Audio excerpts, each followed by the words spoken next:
আমার হওয়া উচিত ছিল একজন অজ্ঞাতনামা।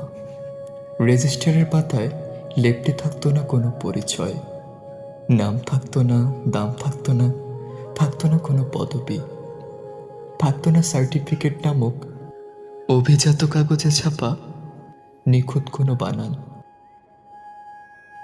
আমার মাথা ভর্তি থাকতো না স্ট্যাটাস সামলানোর ভারী প্রেশার, থাকতো না ঠোঁটের কোণে মেকি লোক দেখানো হাসি। জীবনের সমীকরণে ডান পক্ষ সমান বাম পক্ষ মেলানো লাগতো না সব সময়। ফরমালিটির বিনুনি কাটতে হতো না এদিক সেদিক। হায়, মানুষের চোখের বাইরে গিয়েও আমি বাঁচতে পারতাম, যেমন ভাবে বাঁচে সাধু সন্ন্যাসী প্রকৃতির কোলে, একান্ত নিজস্ব ভাবে। আমি থাকতাম নামহীন দামহীন, অথচ সম্পূর্ণ এক জীবন নিয়ে, একজন অজ্ঞাতনামা